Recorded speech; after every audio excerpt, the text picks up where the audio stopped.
Cuando Javier volvió y abrió la puerta, se derrumbó ante la escena. En la sala de juntas VIP del grupo Quantum, las dos filas de sillones de cuero de alta gama estaban ocupadas por los vetustos miembros del Consejo de Administración. Sus rostros adustos esperaban el momento histórico de la compañía. Javier estaba sentado allí, con un traje azul marino hecho a medida, impecable, con un aire de éxito y elegancia que muchos admiraban, pero yo sabía que su mente no estaba allí.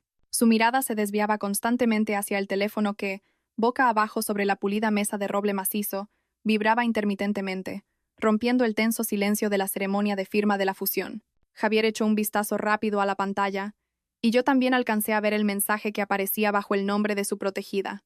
Tengo mucho miedo. El médico dice que la herida es profunda.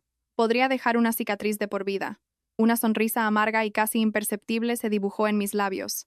Sofía siempre sabía elegir el momento. Sabía que hoy era el día más importante de mi carrera. El día en que la niña de mis ojos, la empresa tecnológica que yo había levantado desde cero, era oficialmente engullida por el conglomerado de mi marido. Javier se volvió hacia mí, su voz grave pero con una urgencia que no podía disimular. Elena, ¿está lista la carpeta? Dámela para firmar rápido y terminar. Tengo que irme urgentemente. Miré al hombre al que había amado durante 10 años, el hombre que una vez prometió protegerme toda la vida y que ahora estaba ansioso por acabar con todo lo nuestro solo para correr al lado de otra mujer por un simple rasguño. Con calma empujé la voluminosa carpeta hacia él. En la portada, en negrita, se leía: Acuerdo de fusión y nombramiento de altos cargos. Revísalo bien, dije, con una voz extrañamente serena.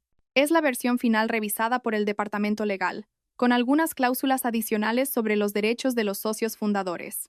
En realidad, intercalado entre las densas páginas de enrevesada jerga legal, había un apéndice especial que yo misma había redactado la noche anterior: el acuerdo de división de bienes y la solicitud de divorcio de mutuo acuerdo. Había apostado por su descuido, por la confianza ciega que tenía en mi capacidad de trabajo, y sobre todo, por la distracción que Sofía estaba creando. Javier tomó la pluma estilográfica que le ofrecí. Ni siquiera se molestó en hojear las páginas como dictaba su habitual cautela. Fue directamente a la última página, donde la sección de firmas ya estaba marcada. «Todo sigue según lo acordado ayer, ¿verdad?», preguntó, más por formalidad que por otra cosa. «Lo has revisado a fondo, ¿no es así?». Asentí, mirándole directamente a los ojos. «Sí, lo he revisado muy a fondo. No falta ni una sola cláusula. Puedes firmar con total tranquilidad».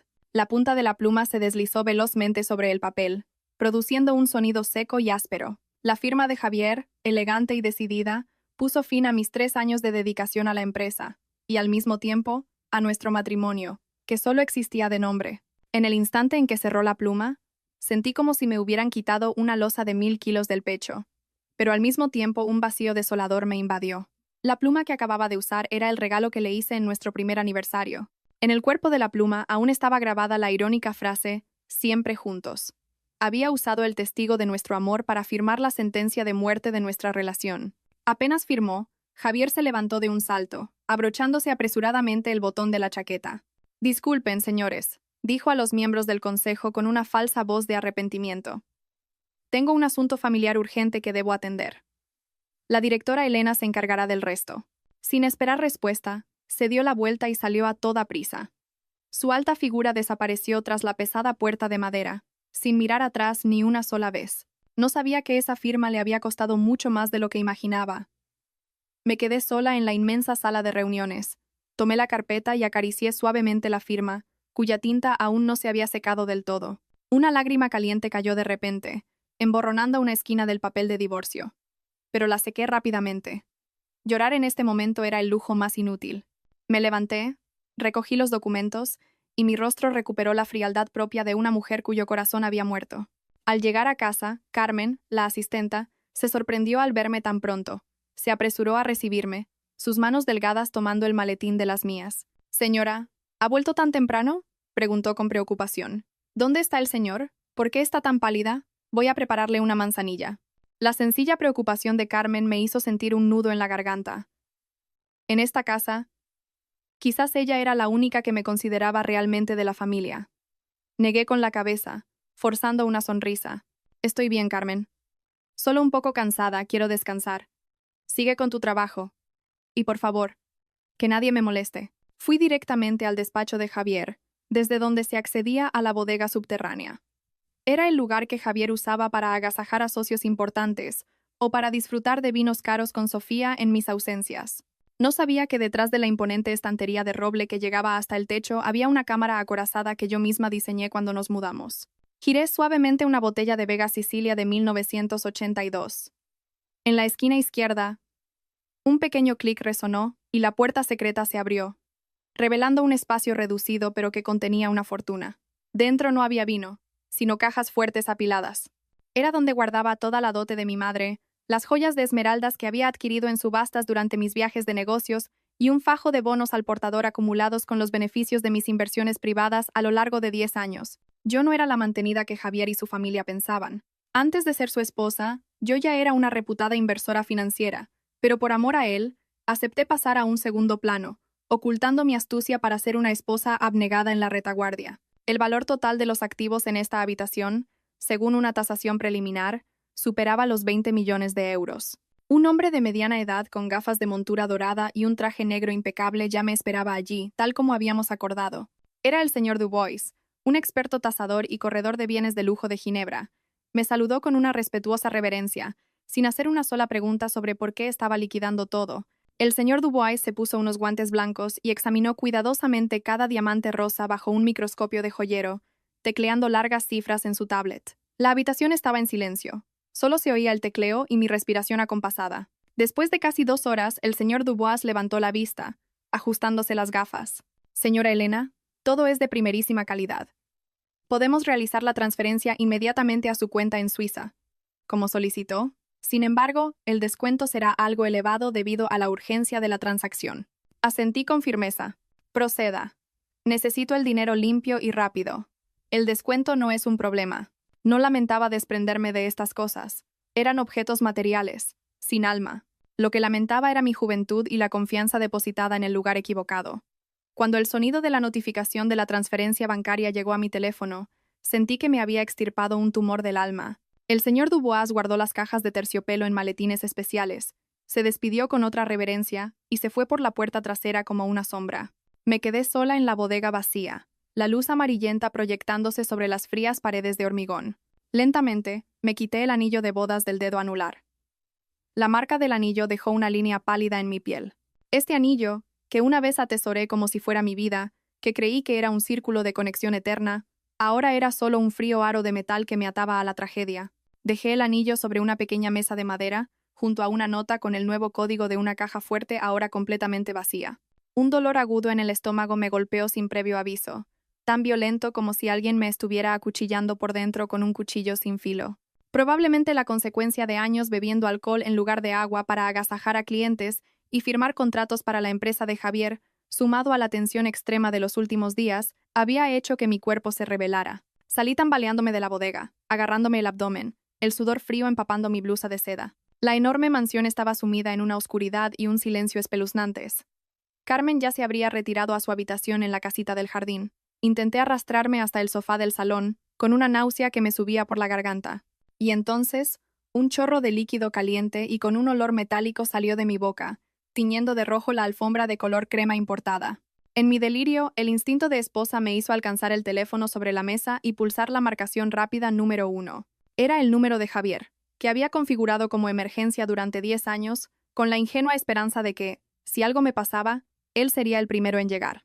El teléfono sonó una y otra vez, un eco largo y lastimero como una llamada de auxilio en medio del océano. La primera vez, nadie contestó. La segunda, comunicaba. La tercera, cuando creía que iba a desmayarme por la pérdida de sangre, alguien descolgó. Pero en lugar de la voz preocupada que esperaba, solo escuché el tono irritado y cortante de Javier. Sofía está teniendo una pesadilla, acaba de quedarse dormida. ¿Puedes no llamar y molestarme ahora? Si es algo, hablamos mañana por la mañana. Antes de que pudiera pronunciar un ayúdame, el largo y frío pitido de la línea cortada rompió el último hilo que me unía a él. El teléfono se me cayó de la mano, rodando por el suelo helado. Me acurruqué, las lágrimas mezclándose con el rastro de sangre en la comisura de mis labios. Resulta que, a sus ojos, la vida de su esposa de 10 años no valía ni el sueño intranquilo de su amante. Apreté los labios y con las pocas fuerzas que me quedaban, marqué el 112. No podía morir. No me podía permitir morir ahora, cuando mi obra de venganza apenas había comenzado a desvelarse. Tenía que vivir fuerte y sana para ver el día en que él se arrepintiera. La ambulancia llegó en 15 minutos, las sirenas rasgando la noche silenciosa del lujoso barrio residencial. Me llevaron a urgencias de un hospital internacional, donde las luces blancas y el olor a desinfectante me mareaban aún más. El médico de guardia me miró con lástima y me informó de que sufría una hemorragia gástrica grave, que requería una endoscopia de urgencia para detener el sangrado y que necesitaba la firma de un familiar en el consentimiento informado. Según las normas del hospital, los procedimientos con anestesia y alto riesgo requerían obligatoriamente el consentimiento de un familiar. Era una regla inquebrantable para evitar futuras demandas. La joven enfermera miró a su alrededor y me preguntó: «Señora, ¿su marido o algún familiar? Necesita llamarlos urgentemente. Su estado no puede esperar». Tumbada en la camilla, mirando el techo blanco, una sensación de soledad absoluta se apoderó de mi mente, más dolorosa que la herida en mi estómago.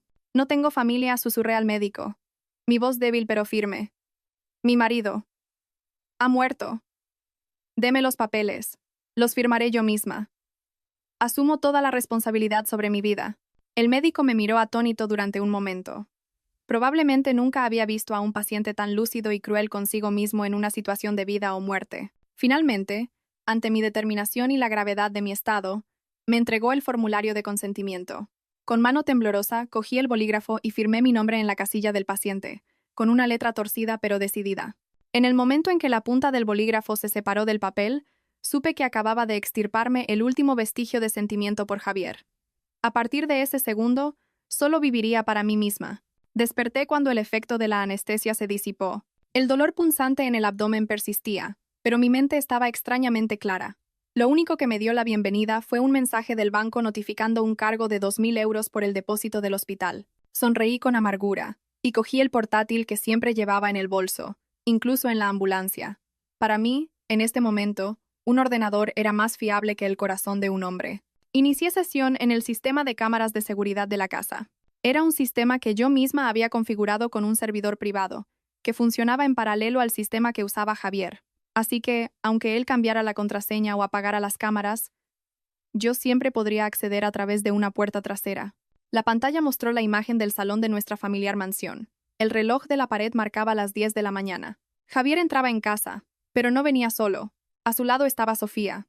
Llevaba un camisón de seda color vino tinto, y se aferraba a su brazo con naturalidad, como si ella fuera la dueña y señora del lugar. Mi corazón ya no dolía, se había endurecido. Ahora los veía como dos actores en una torpe obra de teatro. Sofía se paseó por mi cocina, abrió la nevera para coger una botella de agua, y luego le preguntó a Javier con voz mimosa: «Cariño, ¿cuál es la contraseña del Wi-Fi de casa?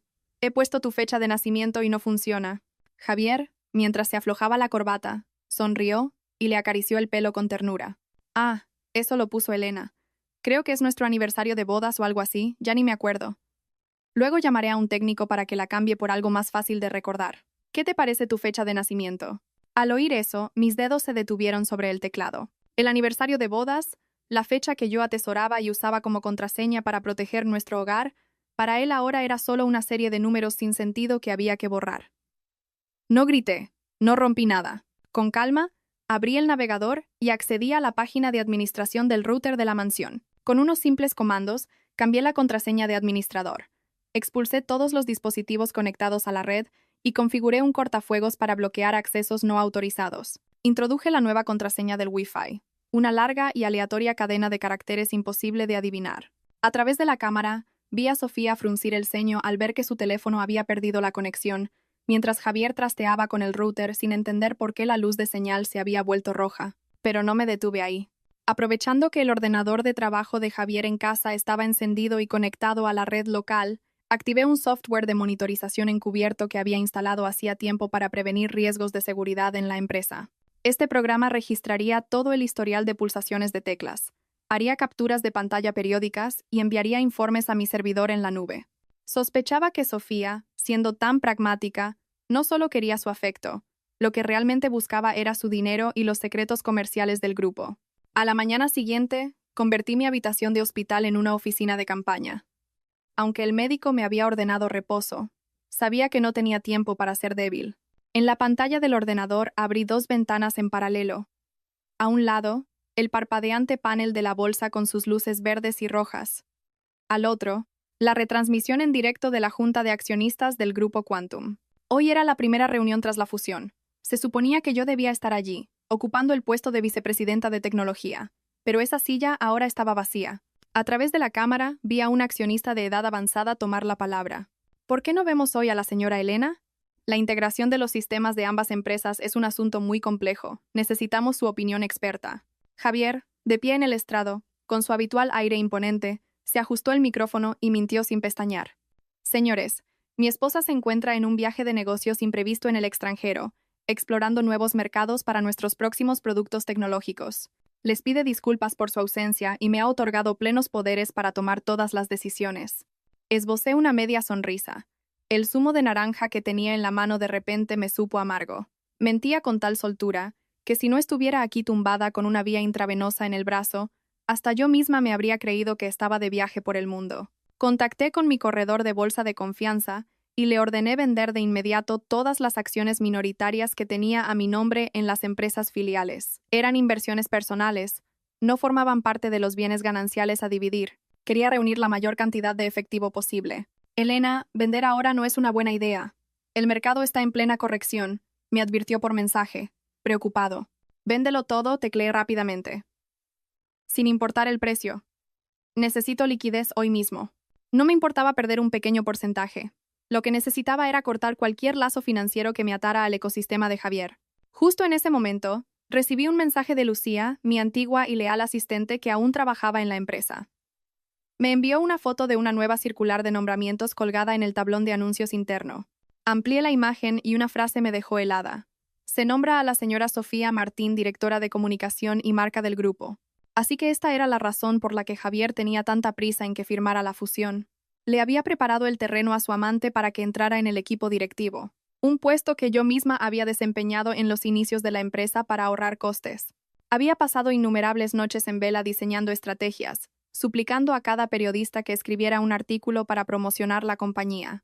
Y ahora, Sofía simplemente llegaba y se sentaba sobre mi trabajo como si fuera lo más natural del mundo. Miré su rostro radiante en la foto de empleada. Sus ojos brillaban con aire de victoria. De acuerdo. Si te gusta sentarte en un puesto alto, te dejaré hacerlo. Pero recuerda, cuanto más alto subes, más dura es la caída. Cerré el ordenador y me arranqué la vía intravenosa, aunque la bolsa de suero aún estaba a la mitad. Un poco de sangre brotó y se detuvo, igual que el dolor en mi corazón, que ahora estaba cauterizado por la dosis de una venganza lúcida. Hoy era mi 32º cumpleaños. Otros años, por muy ocupada que estuviera, siempre preparaba una cena especial, ponía flores frescas, y esperaba a que Javier llegara para cortar el pastel. Pero este año, celebraba mi nuevo año de vida en una cafetería solitaria en una esquina, justo enfrente de una notaría. Mi teléfono vibró. No era un mensaje de felicitación de mi marido, sino un recordatorio automático de Facebook. Hoy es tu cumpleaños. Comparte este momento. Deslicé el dedo por la pantalla y lo primero que vi fue una foto publicada hacía 15 minutos en el perfil de un empleado de la empresa. La foto mostraba una fiesta por todo lo alto en una de las marisquerías más lujosas de la ciudad. El pie de foto decía: celebrando a lo grande el nombramiento de nuestra jefa Sofía en el grupo Quantum. En el centro de la imagen, Javier levantaba una copa de vino, con una sonrisa de oreja a oreja, mientras su otro brazo rodeaba la cintura de Sofía abiertamente. Pero el detalle que me encogió el corazón no fue ese abrazo, sino la corbata que llevaba. Era una corbata de seda de un azul cobalto intenso, con un discreto estampado, que había tardado un mes en encargar desde Italia como regalo para su cumpleaños el mes pasado. Me dijo que le encantaba y prometió que solo la usaría en las ocasiones más especiales. Resulta que su ocasión especial era el día de celebración de su amante, mientras que el cumpleaños de su esposa lo había arrojado al olvido como un papel usado. Apagué el teléfono y levanté la vista hacia el hombre sentado frente a mí. Era Marcos, un conocido agente inmobiliario que me estaba ayudando a gestionar la venta de mi ático en el barrio de Salamanca. Era un bien privativo que compré con mis ahorros antes de casarme, el lugar donde planeaba traer a mis padres del pueblo para que pasaran su vejez. Marcos empujó la carpeta hacia mí y dijo con pesar: Elena, ¿lo has pensado bien? Este piso tiene una ubicación excelente con vistas al río. Si lo vendemos con urgencia, tendremos que aceptar un precio un 15% por debajo del mercado. ¿No puedes esperar unos meses? Observé el ajetreo de la gente en la calle a través del cristal y negué con la cabeza, decidida. No puedo esperar, Marcos. Necesito el dinero ya. Acepto un 15% o un 20%, lo que sea, siempre que los trámites estén listos esta semana y el dinero en mi cuenta antes del viernes. Marcos me miró extrañado, probablemente pensando que estaba en bancarrota o en algún grave problema. No sabía que estaba vendiendo los últimos anclajes que me ataban a esta ciudad, preparándome para una partida sin retorno. Cogí el bolígrafo y firmé el poder de venta. Mi caligrafía hoy era mucho más firme que cuando firmé aquel falso acuerdo de divorcio. Pensé que me entristecería vender la casa que albergaba tantos recuerdos de mi soltería, pero, extrañamente, me sentí aliviada. El dinero, las casas. Al final son solo posesiones materiales. Cuando el corazón de una persona cambia, una casa, aunque sea de oro, no es más que 4 paredes frías. Me levanté, le di la mano a Marcos y salí del local. El sol de la tarde me dio de lleno en la cara, haciéndome entrecerrar los ojos. Me dije a mí misma: «Feliz cumpleaños, Elena. El mejor regalo que te has hecho este año es tu libertad».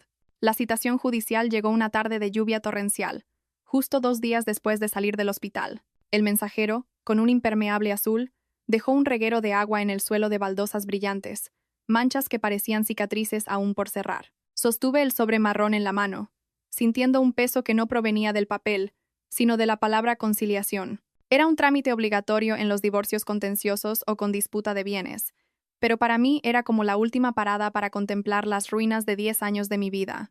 Mi teléfono sonó. Era Javier. Él también acababa de recibir una notificación similar. Su voz al otro lado sonaba irritada y recriminatoria. El ruido de fondo indicaba que no estaba en la oficina. «Elena, ¿qué demonios estás haciendo? ¿Por qué los juzgados nos envían una citación para un acto de conciliación? Creía que habíamos acordado esperar a que pasara la fusión para tratar esto. Retira la demanda. No compliques más las cosas ahora que la empresa necesita estabilidad de imagen». Con calma, sujeté el teléfono con el hombro mientras me preparaba una tetera caliente para combatir el frío de la lluvia. «Es el procedimiento legal obligatorio». «No puedo retirarla», respondí, mi voz tan ligera como el viento. «Busca un hueco en tu agenda. Solo será una mañana. ¿O es que tienes miedo de enfrentarte a mí?» Hubo un silencio al otro lado, y luego Javier soltó un suspiro de impotencia. «Está bien. Mañana nos vemos en la cafetería El Rincón, cerca de los juzgados. Quiero hablar contigo claramente antes de entrar». La cafetería El Rincón estaba escondida en un callejón tranquilo, alejada del bullicio de la ciudad. Llegué 15 minutos antes y elegí una mesa en un rincón desde donde podía ver las gotas de lluvia caer sobre el toldo. Javier llegó tarde, con aspecto apresurado, la corbata ligeramente torcida. Probablemente venía de una reunión o de alguna fiesta. Se sentó, pidió un café solo sin azúcar como de costumbre, y me miró con una mezcla de escrutinio y cansancio. «Mírame, estoy hasta arriba de trabajo. La empresa acaba de fusionarse, hay 1000 cosas que hacer. Si no puedes ayudar, al menos no crees más problemas». No discutí. Simplemente deslicé una delgada carpeta hacia él. No era la demanda de divorcio, sino fotocopias de ciertos gastos de marketing inusuales del último trimestre, gestionados por Sofía. La cantidad no era enorme, solo unos cientos de miles de euros de diferencia con la realidad, pero era una clara señal de fraude. «No quiero crear problemas», dije, con la mayor sinceridad posible. «Antes de entrar al juzgado, quiero que veas esto. Son las cifras del Departamento de Comunicación. Hay una gran discrepancia entre los presupuestos y los gastos reales. Deberías revisar a tu personal». Javier cogió los papeles, los hojeó por encima y los arrojó sobre la mesa con una risa amarga. «Otra vez con esto. ¿Estás tan celosa que ya deliras, Elena? Sofía acaba de ascender y, como no lo soportas, intentas buscarle las cosquillas, ¿verdad?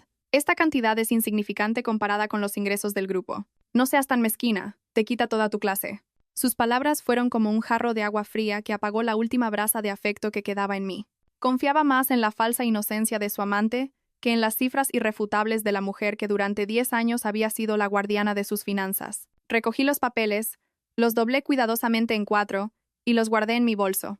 Lo miré directamente a los ojos, esos ojos que una vez hicieron que mi corazón se desbocara y en los que ahora solo veía un vacío desolador. «De acuerdo, Javier. Haz como que no he dicho nada. Quédate con tu confianza. Vamos al juzgado. Ya es la hora». Me levanté, pagué las consumiciones y salí primero, dejándolo allí sentado con la arrogancia de quien cree tenerlo todo bajo control, sin saber que en realidad estaba al borde del abismo. El fin de semana por la noche, la ciudad se iluminó como una galaxia extendida sobre la tierra. Javier me llamó. Su tono más una orden que una invitación. Esta noche hay una gala benéfica de la Asociación de Empresarios. Prepárate. Ponte algo elegante. No quiero que la gente diga que maltrato a mi mujer ahora que la empresa va viento en popa. El coche pasará a recogerte a las 7. Me necesitaba como un adorno, como una pantalla para ocultar las grietas de un matrimonio en ruinas y tranquilizar a inversores y socios. Me paré frente al armario, mis dedos recorriendo los caros vestidos de noche que Javier me había comprado en alguna festividad por mero compromiso. Finalmente, elegí un vestido largo de terciopelo negro, de corte clásico y discreto, que había comprado hacía 3 años. No brillaba, no era ostentoso, pero transmitía una elegancia sobria y orgullosa, como mi estado de ánimo. Me recogí el pelo en un moño alto, me puse un poco de labial rojo oscuro, y no llevé ninguna joya, salvo mi viejo reloj de correa de cuero. Al entrar en el deslumbrante salón de baile, sentí inmediatamente las miradas curiosas clavadas en mí. Javier se acercó. Llevaba un smoking negro impecable, pero su mirada se detuvo al ver mi atuendo sencillo. Antes de que pudiera decir algo, un perfume intenso nos envolvió. Sofía apareció a su espalda, cogiéndole del brazo con naturalidad, como si ella fuera la anfitriona de la fiesta. Sofía llevaba un vestido rojo de corte sirena, con una abertura atrevida que exhibía sus largas piernas. Pero lo que más me llamó la atención no fue su deslumbrante belleza, sino el conjunto de diamantes que llevaba al cuello. Era la colección Rocío Nocturno, un diseño exclusivo que yo había anhelado y le había mostrado a Javier en un catálogo para nuestro aniversario de bodas el año pasado. En aquel momento dijo que era demasiado caro e innecesario. Ahora reposaba orgulloso en el cuello de su amante. Sofía me miró. Su sonrisa era dulce, pero sus ojos eran afilados como cuchillos. «Elena, qué sencilla vienes hoy. Supongo que con los asuntos familiares no has tenido tiempo de prepararte, ¿verdad? Javier me ha dicho que últimamente no te encuentras bien. Deberías descansar más. Deja que yo me encargue de las relaciones sociales». Sonreí, una sonrisa de negocios perfecta que había perfeccionado a lo largo de los años. «Gracias por tu preocupación, Sofía», respondí, mi voz tranquila pero lo suficientemente alta para que los de alrededor oyeran.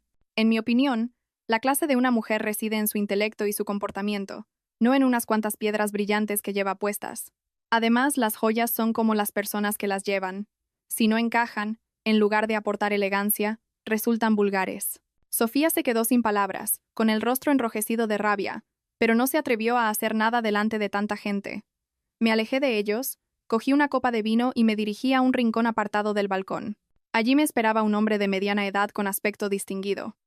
Era Alejandro, un antiguo socio financiero que me estaba ayudando discretamente a mover mi capital al extranjero. Chocamos nuestras copas. «Todo está listo», dijo en voz baja. Apenas audible. Los 5 millones han sido transferidos al fondo de inversión bajo la figura de un inversor ángel. Los registros están limpios. Nadie podrá rastrear el origen del dinero hasta ti. Asentí, tomando un sorbo del vino amargo. Mientras Javier y Sofía se regodeaban en la gloria efímera, yo había tendido en silencio la mayor trampa financiera de mi vida. Para ellos esta fiesta era un escaparate de poder. Para mí, era el lugar donde oficialmente salía de la sombra de una esposa sumisa para convertirme en una jugadora de ajedrez. Estaba organizando los papeles de mi visado en el despacho de casa cuando mi teléfono sonó insistentemente. En la pantalla apareció el nombre de Javier. Eran las 11 de la noche, una hora a la que normalmente estaría divirtiéndose con Sofía o en alguna cena de negocios. Descolgué, y antes de que pudiera decir nada, su voz, alterada por el pánico, resonó al otro lado. «Elena, ayúdame. Han atacado el servidor principal del grupo. Todos los datos de transacciones están siendo encriptados. Los clientes no paran de llamar para quejarse. Entra en el sistema y mira qué puedes hacer, por favor. ¿Y tu nuevo equipo técnico? ¿Dónde está el director de IT que contrataste con un sueldo millonario? Son unos inútiles», gritó, desesperado. Se quedan mirando la pantalla como si nada. Sofía dijo que eran conocidos suyos. Pero ahora que hay problemas, resulta que son unos charlatanes. Ayúdame esta vez, por favor. Si no lo solucionamos, mañana las acciones del grupo Quantum no valdrán nada. Suspiré. Al fin y al cabo, esa empresa era también, en parte, mi creación. Encendí el portátil. Mis dedos volaron sobre el teclado familiar, y una pantalla negra con líneas de código verdes apareció. Tal como sospechaba, era un ataque DDoS a gran escala, aprovechando una vulnerabilidad de seguridad básica que el equipo novato había creado al intentar modificar la estructura del sistema que yo había diseñado. 15 minutos después, el gráfico de tráfico en la pantalla comenzó a estabilizarse.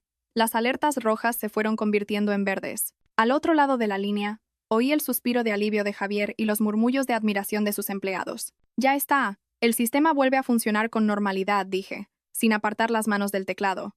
Pero esto es solo una solución temporal. Esa brecha de seguridad necesita que se reescriba el código de protección desde cero. Gracias, Elena. Menos mal que estabas tú, dijo Javier, recuperando su tono condescendiente habitual.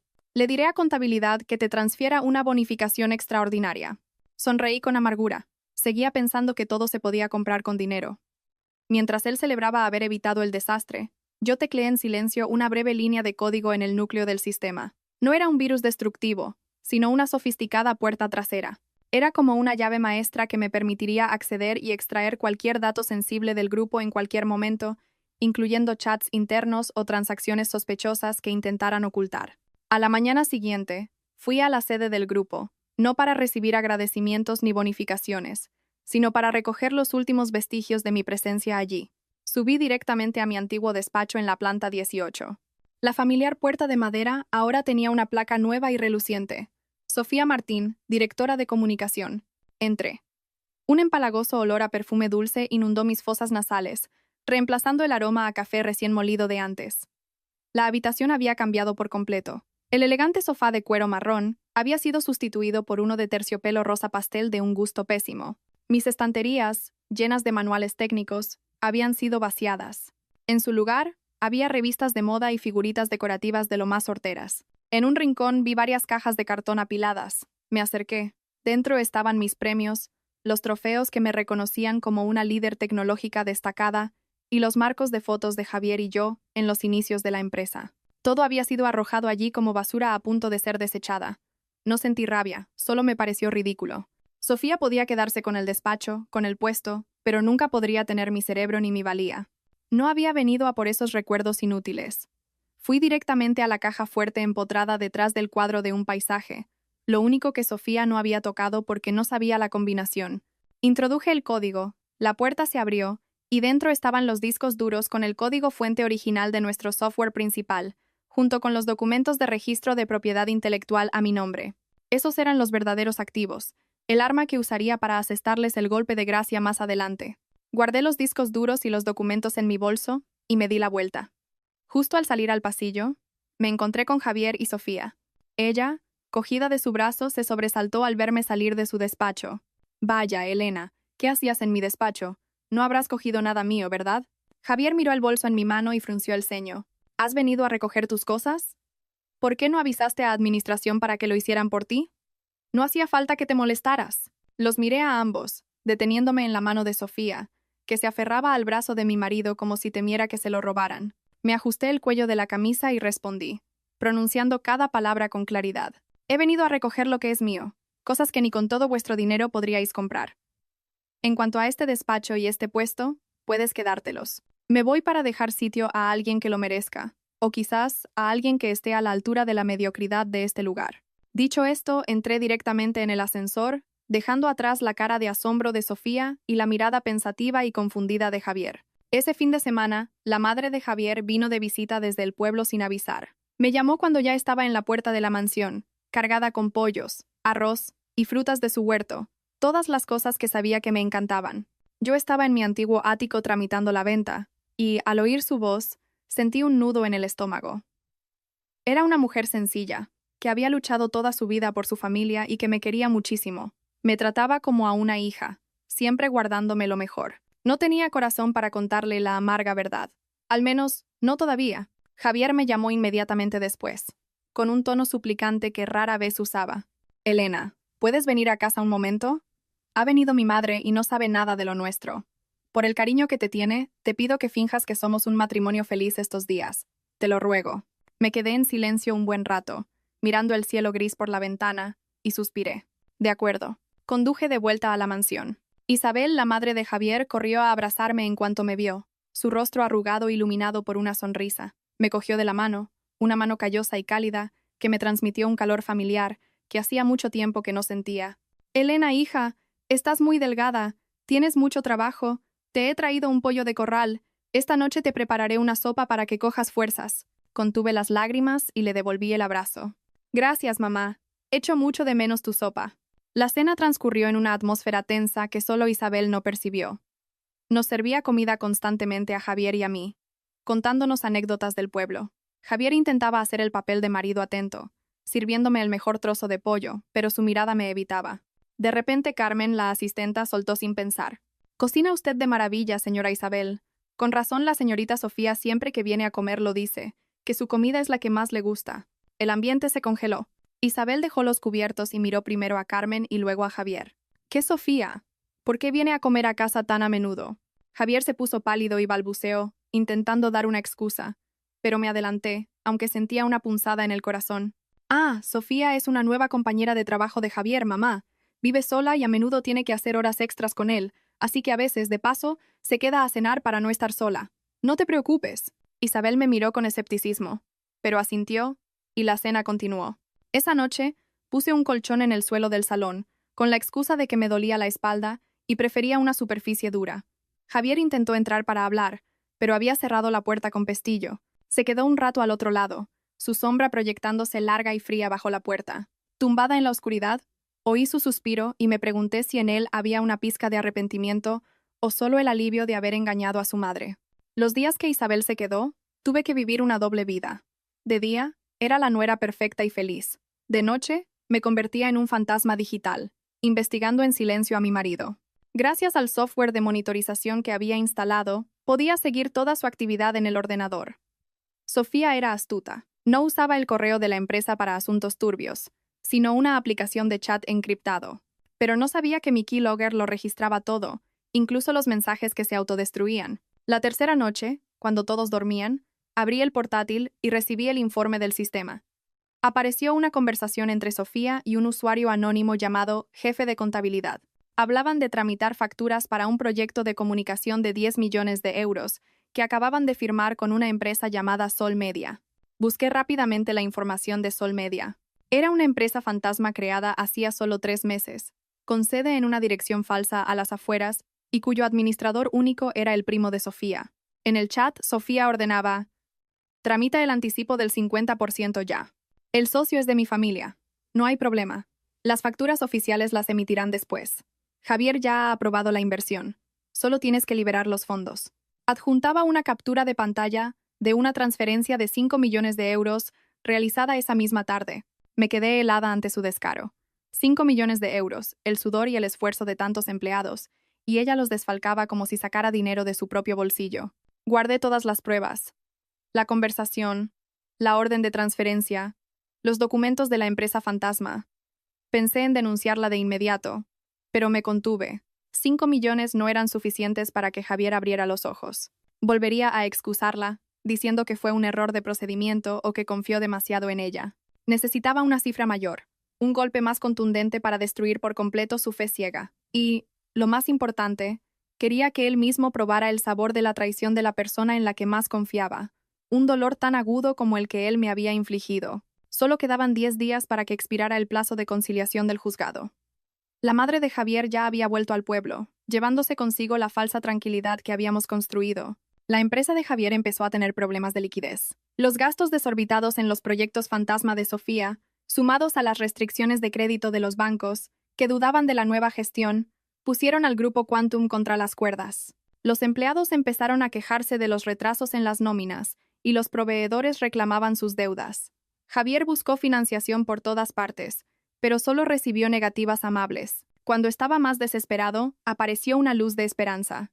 Un fondo de capital riesgo con sede en Suiza, a través de un prestigioso bufete de abogados en España, expresó su interés en invertir 5 millones de euros en el proyecto tecnológico principal que Javier estaba desarrollando. Era un salvavidas en medio del incendio. Javier, eufórico, organizó una reunión con el representante legal del fondo. En la reunión, el abogado presentó un contrato de inversión con cláusulas muy estrictas. «Señor Javier, mi cliente es un inversor ángel que prefiere mantener el anonimato. Valora enormemente el potencial tecnológico del grupo Quantum, pero también exige una transparencia financiera absoluta.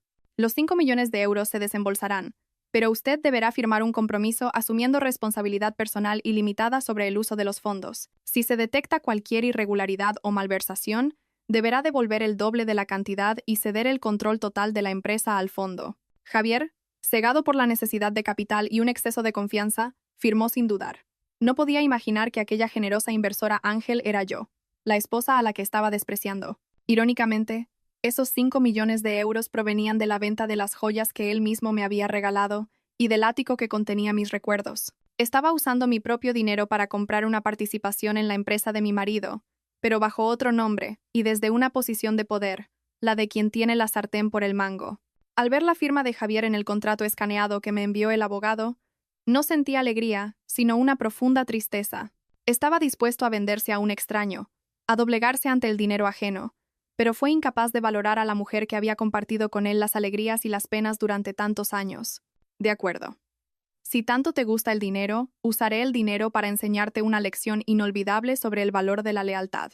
Una tormenta repentina cayó sobre Madrid, convirtiendo la M30 en un río blanco y empañado. Volvía en coche de mi última reunión con el abogado del fondo de inversión cuando, de repente, el coche se detuvo.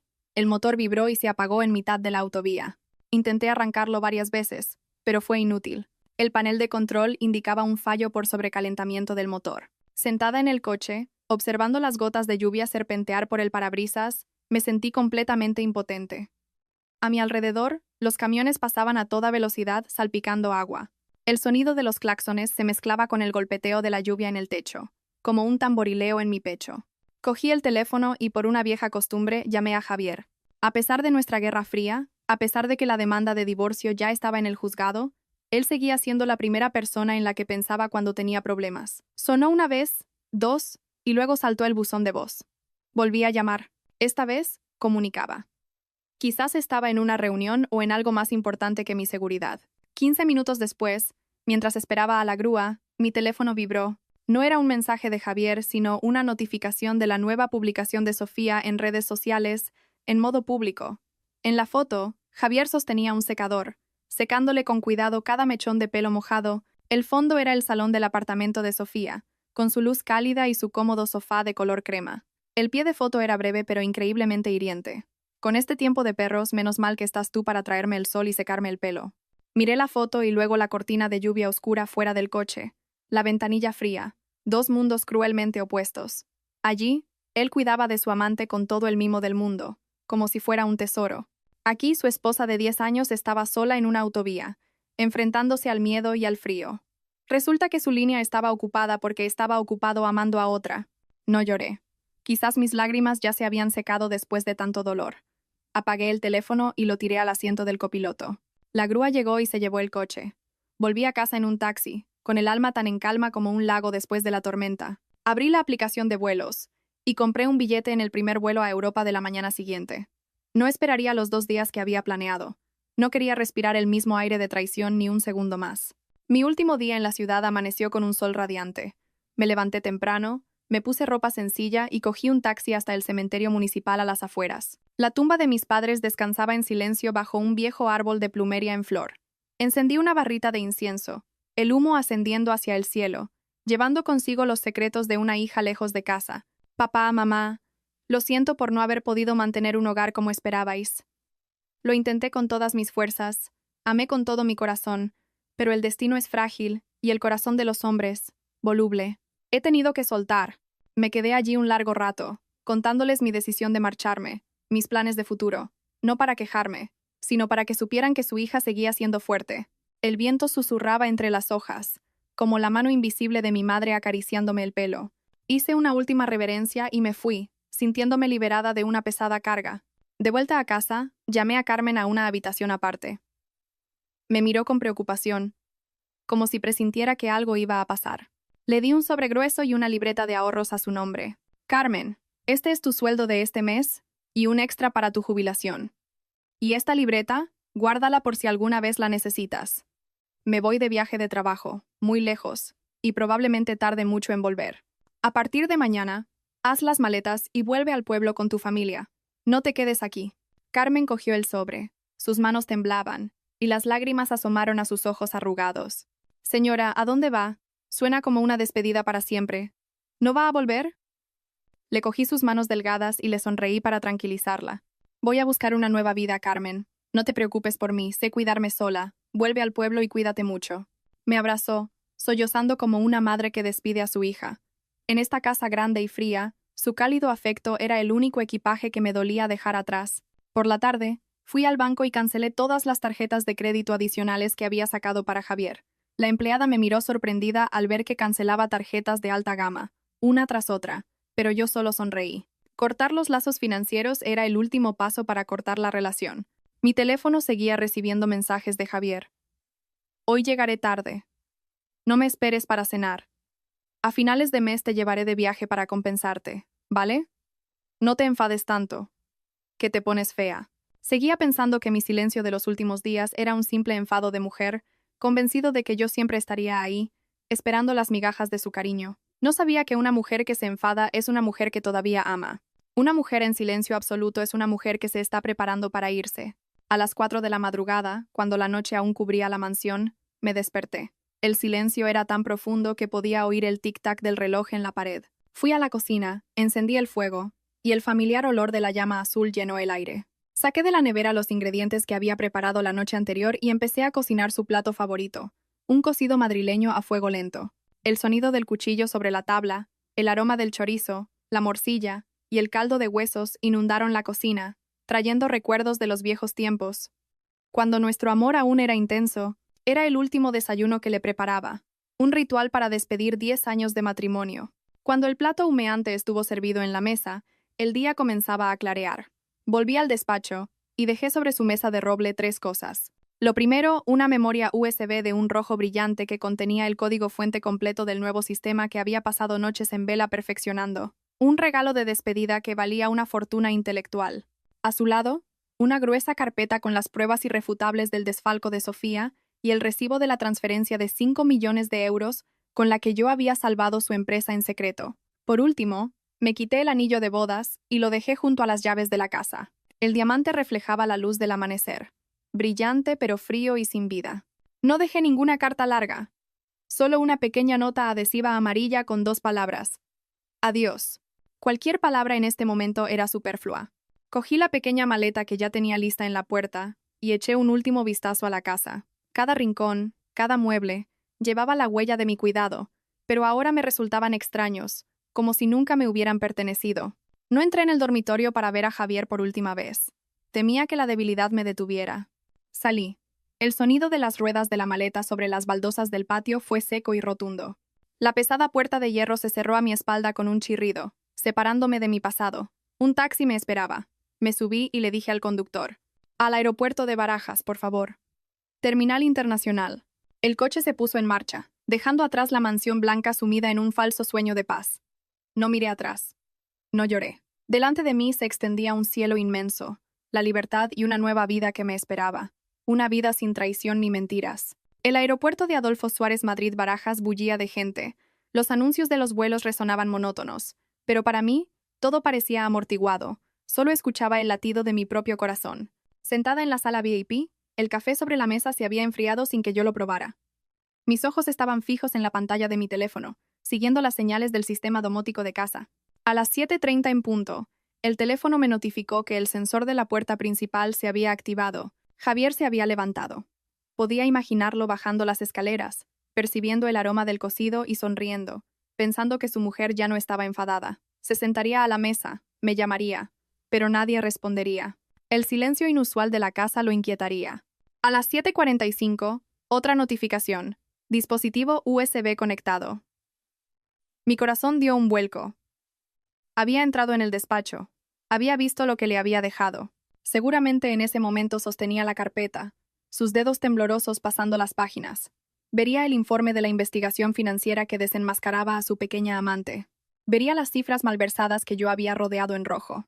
Y el mayor shock llegaría al ver el recibo de la transferencia de 5 millones de euros del fondo de inversión suizo, con el nombre real del beneficiario detrás de la fachada legal. El mío, Elena Sanz. A las 8 mi teléfono empezó a sonar sin parar. Javier llamando. El nombre de mi marido, que aún no había cambiado, iluminaba la pantalla. Lo miré, sonreí con amargura y pulsé el botón de rechazar. Inmediatamente saqué la tarjeta SIM, la partí en 2 y la tiré a una papelera. Un acto definitivo para cortar toda comunicación. Al mismo tiempo, en mi tablet apareció una notificación. La cuenta de administrador ha sido desconectada del sistema. Era una línea de código que había programado para activarse 15 minutos después de que él conectara el USB. Había eliminado mi propio acceso al sistema del grupo y, a la vez, había enviado un correo electrónico automático a todo el Consejo de Administración con el asunto. Informe de irregularidades y traspaso tecnológico. Pasajeros del vuelo con destino a Frankfurt, embarquen por la puerta 18. La voz del altavoz me devolvió a la realidad. Me levanté, me ajusté la chaqueta y arrastré mi maleta hacia la puerta de embarque. Imaginé a Javier saliendo de casa como un loco, corriendo contra el tiempo para encontrarme. Pero ya era demasiado tarde. Cuando el avión despegó, atravesando las nubes blancas hacia el cielo azul, miré por última vez la ciudad que se hacía pequeña bajo mis pies. Allí abajo, la tormenta que yo misma había creado empezaba a descargar sobre los traidores, y yo volaba hacia la paz. En cuanto leyó las 2 palabras en la nota amarilla, Javier salió de casa como un loco. Sin cambiarse el pijama, con los zapatos de cuero sin atar, se subió al coche y pisó el acelerador a fondo. Su vehículo de lujo serpenteaba por el denso tráfico de la hora punta de Madrid, como si quisiera rasgar el tiempo para recuperar algo que ya había perdido. Llamó a mi número una y otra vez, pero solo obtuvo el frío silencio de la operadora. El número marcado no se encuentra disponible. Era la primera vez en 10 años de relación que yo lo rechazaba, que lo apartaba de mi vida de una forma tan tajante y cruel. Llegó al aeropuerto de Barajas justo cuando el panel de información cambiaba el estado del vuelo a Frankfurt a un rojo definitivo, despegado. Dejó el coche mal aparcado en la zona de salidas y corrió hacia adentro, con los ojos inyectados en sangre, buscando una figura familiar en el mar de gente. Corrió de un mostrador a otro, agarrando del brazo a guardias de seguridad y personal de tierra, para preguntar por una mujer llamada Elena, pero un aeropuerto por el que pasan decenas de miles de personas cada día no recuerda el rostro de una mujer que se marcha en silencio. El bullicio del aeropuerto contrastaba brutalmente con el derrumbe interior de Javier. Se quedó paralizado en medio de la terminal internacional, con la memoria USB roja aún en la mano. Miró los paneles, los aviones que despegaban uno tras otro, llevándose a la mujer que él siempre había dado por sentada, su apoyo incondicional que nunca se iría. En ese momento comprendió el precio de su indiferencia. El dinero, el estatus, el poder de un CEO de un conglomerado multimillonario, eran inútiles ante la distancia y la determinación de un corazón que se había enfriado. Cuentan que se desplomó en el suelo de baldosas frías del aeropuerto, ignorando las miradas curiosas y compasivas. El hombre que siempre había caminado con la cabeza alta, lleno de orgullo, ahora estaba encogido, con los hombros temblando. Quizás en ese instante se dio cuenta de que acababa de perder lo más valioso, no a una brillante directora de tecnología, sino a la única persona en el mundo que lo amaba incondicionalmente, la única dispuesta a apoyarlo cuando todos los demás le dieran la espalda. Pero el arrepentimiento, por muy doloroso que fuera, no podía hacer retroceder el tiempo. Javier regresó a la sede del grupo pasadas las 10 de la mañana. Su aspecto desaliñado y perdido sorprendió a la recepcionista, pero nadie se atrevió a preguntar. Entró en su despacho, cerró la puerta de un portazo y se aisló del mundo. En la quietud asfixiante, conectó temblando la memoria USB roja al ordenador. Era la última llave que yo le había dejado para abrir la puerta a una verdad que él había ignorado deliberadamente. Una carpeta se abrió automáticamente. El primer archivo no era el código fuente, sino un vídeo extraído de las cámaras de seguridad de casa y de la cámara oculta en su propio ordenador de trabajo. Lo que vio lo dejó sin aliento. Imágenes de Sofía, su inocente y frágil protegida, sentada frente a su ordenador en mitad de la noche. Con una destreza sorprendente, copiaba bases de datos de clientes, fotografiaba planes de licitaciones y los enviaba a un correo desconocido. Su rostro en el vídeo no tenía nada de inocente. En su lugar, había cálculo, astucia y una sonrisa de desdén al mirar la foto de nuestra boda que estaba sobre el escritorio. El siguiente archivo era una grabación de audio de las llamadas de Sofía con un competidor, regateando el precio de los datos robados del grupo Quantum. La voz dulce que tanto le había cautivado ahora sonaba estridente, apestando a dinero y traición. Lo llamaba el títere, la mina de oro que pensaba explotar antes de abandonarlo. Podía imaginar el rostro de Javier en ese momento, pasando del asombro a la furia, las venas de sus sienes palpitando. Su confianza ciega había sido destrozada por la cruda realidad. Pero lo que más le dolió fue el contenido del último archivo de la memoria USB, el código fuente actualizado del sistema principal.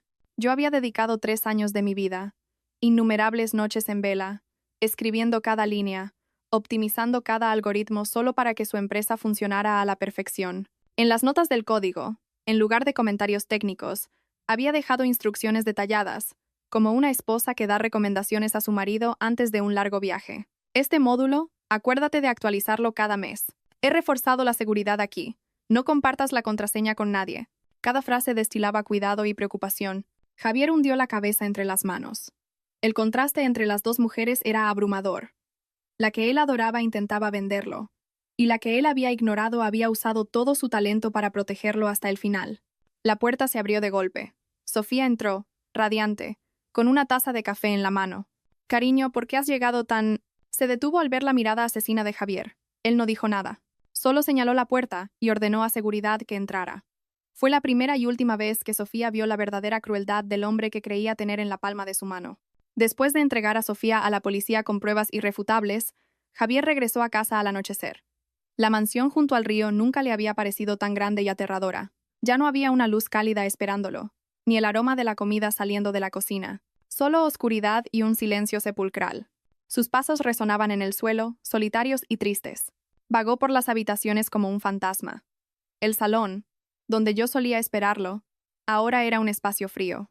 El dormitorio, que una vez fue nuestro nido, estaba vacío. Mi armario estaba completamente vacío, sin un solo vestido, sin rastro de mi perfume. Abrió el cajón de mi tocador, donde guardaba las joyas que me había regalado. Estaba vacío, a excepción de la caja de terciopelo rojo del anillo de bodas, que yacía allí como una tumba para un matrimonio muerto. Desesperado por encontrar algún rastro de mí, recordó la bodega. Bajó los escalones oscuros, encendió la luz y vio que la puerta de la cámara acorazada estaba entreabierta. Quizás la había dejado así a propósito. Entró y se quedó estupefacto. Durante 3 años había vivido sin saber de la existencia de ese espacio secreto en su propia casa. Las cajas fuertes estaban abiertas y vacías. Sobre la mesa, solo quedaba el informe de tasación del experto de Ginebra y los recibos de las transferencias a Suiza. Las cifras lo dejaron sin aliento. Diamantes, esmeraldas, bonos, un valor total de cientos de millones. Cogió los papeles, con la mano temblando. Resulta que la esposa que él consideraba una simple técnica, que no sabía gastar dinero y que dependía de él, era una magnate en la sombra con una fortuna colosal. Recordó las veces que me negué a comprar ropa de marca, las veces que repetí vestido en las fiestas, las veces que le pedí que ahorrara en gastos de empresa. Él se había reído de mi mentalidad de pueblo, de mi incapacidad para disfrutar de la vida. Ahora entendía. Yo no necesitaba esas frivolidades para definir mi valor. Yo era 1000 veces más rica que él. No solo en dinero, sino en autoestima y carácter. De pie en medio de la habitación vacía, un sentimiento de inferioridad y humillación lo invadió. No solo había perdido a su esposa, había perdido su orgullo de hombre. Desde que me fui, Javier desarrolló un insomnio crónico. La lujosa mansión se convirtió en una prisión que lo atormentaba con recuerdos. Cada vez que cerraba los ojos, veía mi imagen en la cocina o mi espalda encorvada frente al ordenador, arreglando fallos del sistema para él. Temía la oscuridad y el silencio, así que se refugió en el trabajo como una polilla en la llama, intentando anestesiar el dolor con el ajetreo. Pero, irónicamente, en la oficina mi presencia era aún más palpable. Cada vez que encendía el ordenador, el software que yo había creado lo saludaba. Cada línea de código, cada proceso, cada informe financiero llevaba mi sello. No podía borrarlo. Era el alma de la empresa. Vivía y trabajaba con el legado que yo le había dejado, como un mendigo del pasado. Contrató a los mejores detectives privados, pagando sumas astronómicas para encontrarme. Encuéntrenla. Pagaré lo que sea, ordenó, con la voz rota por el insomnio y el alcohol. Pero todos los informes concluían lo mismo, ni rastro. Yo había preparado mi huida con demasiada meticulosidad.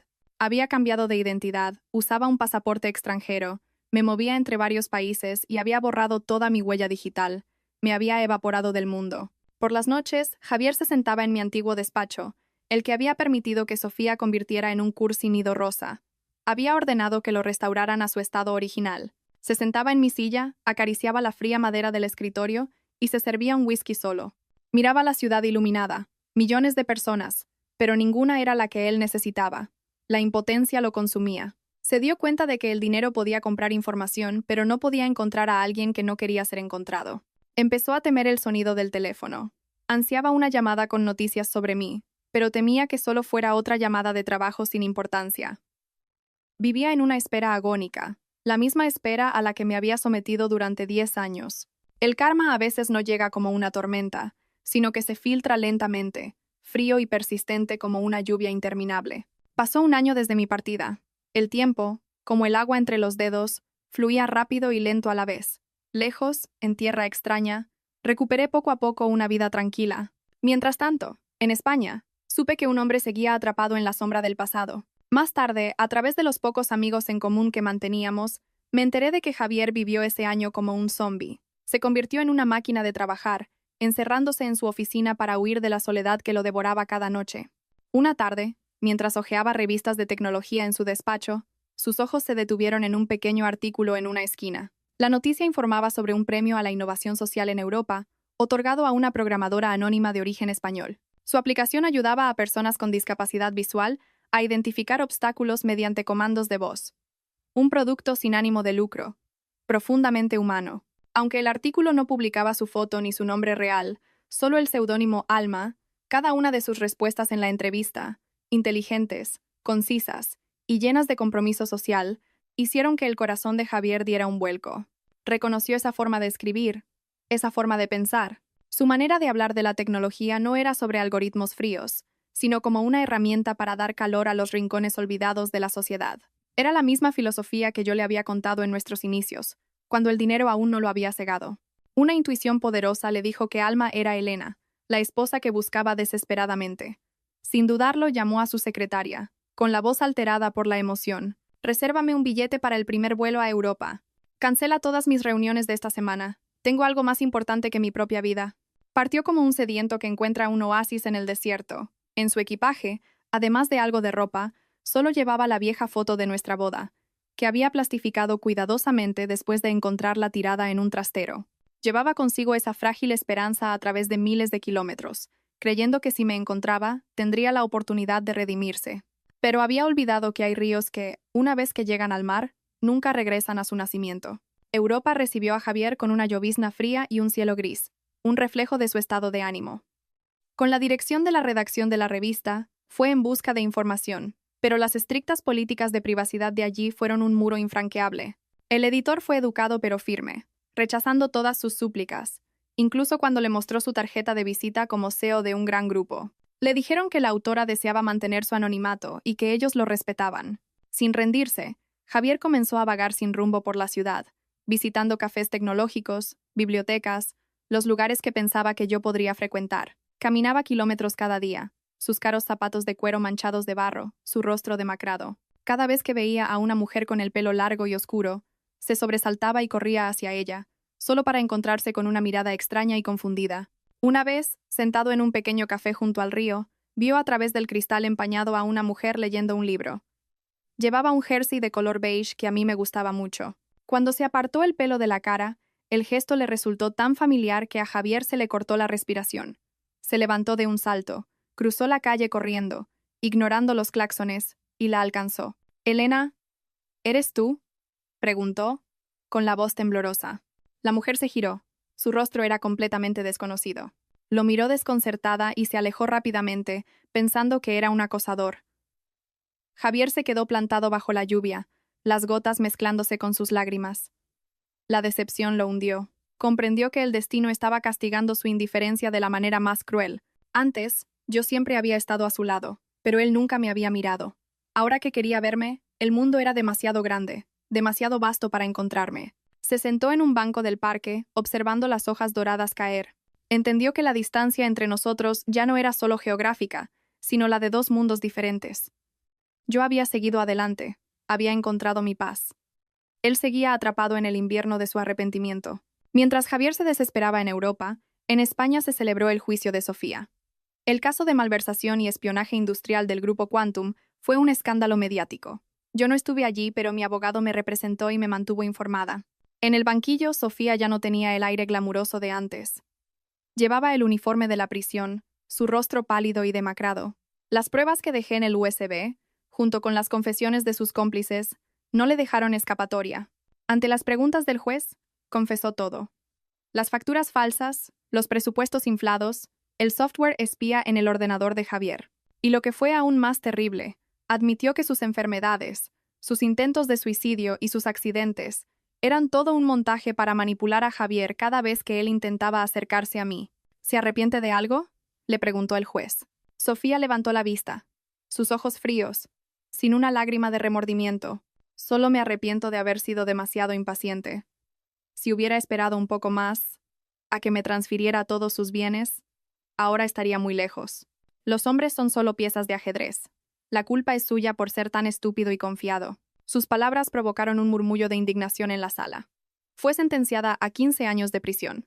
El martillo del juez sonó, poniendo fin a la carrera de una mujer consumida por la codicia.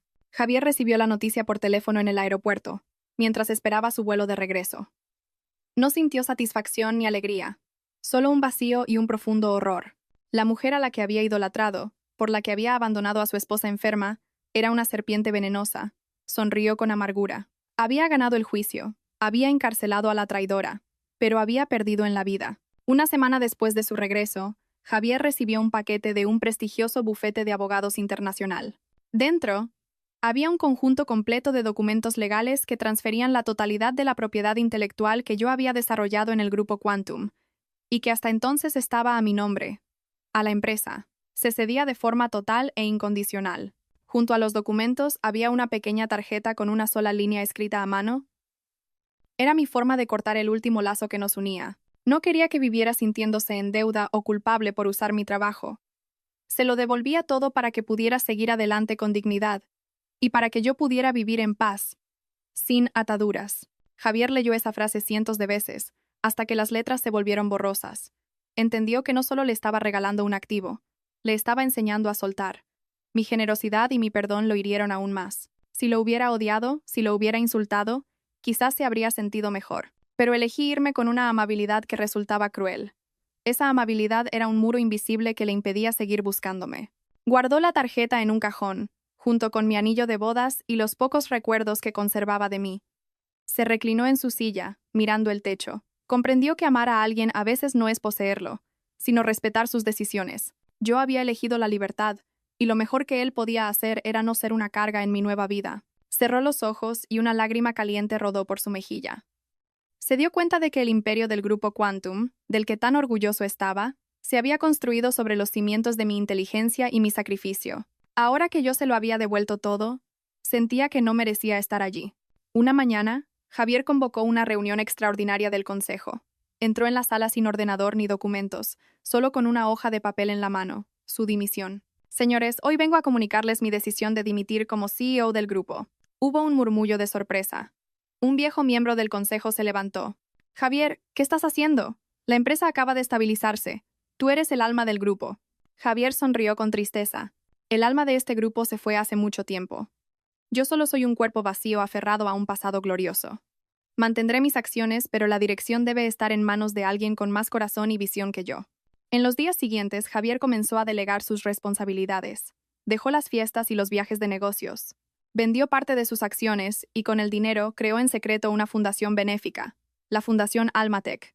La fundación se dedicaba a dar becas a estudiantes de informática de bajos recursos, especialmente mujeres, y a donar equipos a escuelas en zonas rurales. Esperaba que en algún lugar hubiera jóvenes con talento como yo que pudieran cumplir sus sueños sin tener que sacrificar sus carreras como yo lo había hecho. Cada vez que firmaba una donación, sentía que su corazón se aligeraba un poco, como si enviara una disculpa tardía al viento, con la esperanza de que llegara hasta mí. Mientras Javier me buscaba en las bulliciosas ciudades de Europa, yo vivía en paz en un pequeño pueblo costero de Andalucía, lleno de sol y viento. No había rascacielos ni ruido de tráfico, solo el susurro de las olas.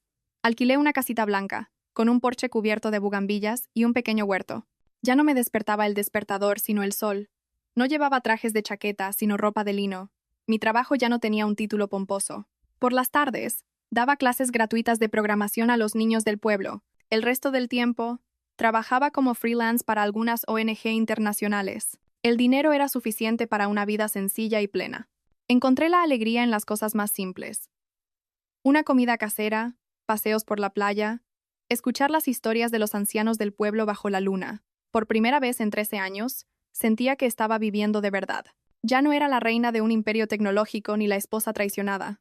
Solo era Elena, una mujer libre que se amaba a sí misma y valoraba cada momento. El pasado doloroso se había ido, dejando solo lecciones que me hicieron más fuerte. El destino tiene giros inesperados. Un día de otoño, el alcalde del pueblo vino corriendo a mi casa. Elena, esta tarde viene una fundación de la capital a donar una sala de ordenadores para tu clase. 20 ordenadores nuevos. Sonreí, feliz por los niños. No sabía que quien estaba detrás de esa fundación era Javier. Su fundación Almatec había elegido mi pequeña escuela para su proyecto más importante del año. Esa tarde, una furgoneta blanca se detuvo frente a la plaza del pueblo. Yo estaba en clase, enseñando a los niños. Javier bajó del vehículo. Llevaba una camisa blanca y pantalones oscuros. Parecía más mayor, más sereno. Mientras recorría las instalaciones con el alcalde, sus pasos se detuvieron al pasar por mi aula. Desde la ventana de madera desconchada, oyó una voz clara y cálida que explicaba un algoritmo. ¿Veis, niños? Un ordenador es como la vida. Si los datos de entrada son incorrectos, el resultado nunca será el correcto. Para arreglar un error, hay que ir a la raíz del problema. Esa voz, aunque lejana en el tiempo, estaba grabada en su memoria. Su corazón se aceleró, se giró y miró por la ventana. La luz de la tarde entraba, iluminando mi perfil mientras yo estaba de pie, frente a la pizarra. Llevaba el pelo corto, suelto. Vestía una blusa sencilla, y tenía una sonrisa radiante y pacífica. Era la sonrisa de la que se había enamorado 10 años atrás, la misma que él había matado. Ahora, esa sonrisa había vuelto a nacer, más brillante que nunca, pero no era para él. Javier se quedó inmóvil, con la mano en el marco de la ventana, sin apartar la vista. Estuvo a punto de entrar, de gritar mi nombre, pero se detuvo. Vio la alegría en mis ojos cuando revolví el pelo de un niño que había resuelto un problema. Vio la paz que emanaba de mí. Si entraba, rompería esa calma que tanto me había costado encontrar. Comprendió que yo era feliz en mi nueva vida. Una vida sin él. Amar a alguien, a veces, es dejarlo ir. Es desearle paz desde la distancia. Javier retrocedió y le susurró a su asistente. Entra tú en mi nombre y entrega los equipos. Yo esperaré en el coche. No le digas a nadie que he estado aquí. Antes de irse, dejó con cuidado un ramo de margaritas blancas que había traído consigo, en el alféizar de la ventana de mi clase. Cuando la ceremonia terminó, encontré el ramo de flores. Me quedé helada. En este rincón de la costa no crecían esas flores. Su aroma familiar despertó un recuerdo dormido. Miré hacia el camino de tierra y vi la furgoneta blanca alejándose. A través del cristal tintado, me pareció ver la silueta de un hombre que miraba hacia atrás. Solo fue un instante, pero mi corazón se estremeció. No por dolor ni por nostalgia, sino por comprensión. Sabía que era él. Me había encontrado, pero había elegido no perturbar mi paz. El ramo era su disculpa y su despedida. Sonreí, aliviada. Abracé las flores, inhalando el aroma de un pasado que por fin se había cerrado. El viento del mar me alborotó el pelo, trayendo el olor a sal y a libertad infinita. Me di la vuelta y caminé hacia los niños, cuyas risas llenaban el aire. La vida continuaba. Cada uno tenía su propio camino.